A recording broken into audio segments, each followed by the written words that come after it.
Hello दोस्तों, नमस्कार। अध्याय 3 चुनाव और प्रतिनिधित्व, पॉलिटिकल साइंस एनसीईआरटी की किताब क्लास 11th तीसरे अध्याय से जितने भी महत्वपूर्ण एमसीक्यू बनते हैं आज हम उसको देखने वाले हैं। तो स्टार्ट करते हैं। पहला प्रश्न है, भारतीय संविधान के किस भाग में चुनाव आयोग की व्यवस्था की गई है? तो ये गई है 15वें भाग में। अगला है, मतदाताओं के लिए तस्वीर सहित पहचान पत्र को किस वर्ष से अनिवार्य कर दिया गया है? तो ये किया गया 1993 से। अगला है, प्रथम चुनाव आयुक्त कौन थे? तो वो थे सुकुमार सेन। वर्तमान में कौन है? राजीव कुमार। अगला है, चुनाव आयोग की स्थापना कब की गई थी? तो चुनाव आयोग की स्थापना की गई थी 1950 में। किन संवैधानिक संशोधन द्वारा भारत में मताधिकार की आयु 21 वर्ष से घटाकर 18 वर्ष कर दी गई? ये 61वें संविधान संशोधन द्वारा 21 से 18 कर दी गई। ये की गई थी 1989 में। अगला है, भारत के किनके चुनाव में आनुपातिक प्रतिनिधित्व चुनाव प्रणाली अपनाई जाती है? तो ये अपनाई जाती है राष्ट्रपति के चुनाव में। अगला है, निर्वाचन घोषणा पत्र कौन जारी करता है? यानी कि घोषणा पत्र की बात कर रहा है, तो ये इसमें गलत हो रहा है। ये राजनीतिक दल अपना घोषणा पत्र जारी करता है। अगला देखते हैं, संविधान की किस धारा के अंतर्गत निर्वाचन आयोग का गठन किया जाता है? तो ये किया जाता है 324।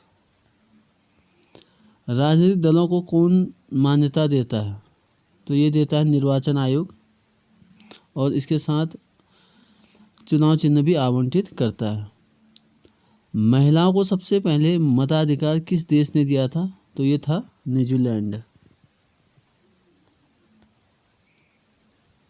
अगला है, मतों को गिना नहीं बल्कि तोला जाए, यह सूत्र किस प्रतिनिधित्व प्रणाली पर लागू किया जाता है? तो ये है आनुपातिक प्रतिनिधित्व में। भारत में निर्वाचन आयोजित करने के लिए सर्वोच्च निकाय कौन सा है? तो ये है आपका भारत का निर्वाचन आयोग।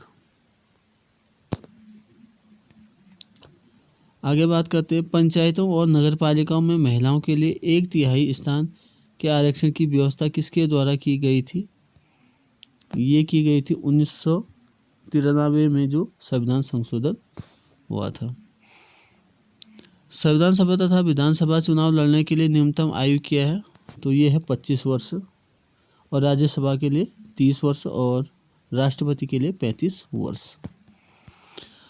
कौन फैसला लेने में सभी नागरिक प्रत्यक्ष रूप से भाग नहीं ले सकते हैं? कोई फैसला लेने में सभी नागरिक प्रत्यक्ष रूप से भाग नहीं ले सकते।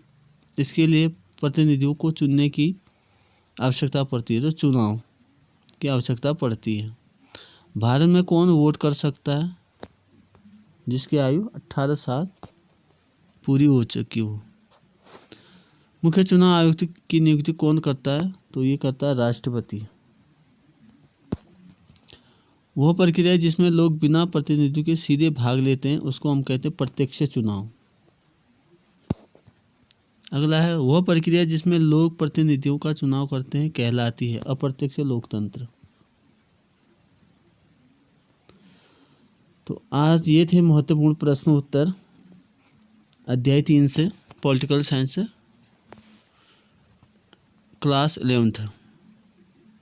अगली वीडियो में हम देखेंगे क्लास 11th की पॉलिटिकल साइंस के अध्याय 4 के जितने भी महत्वपूर्ण एमसीक्यू बनते हैं।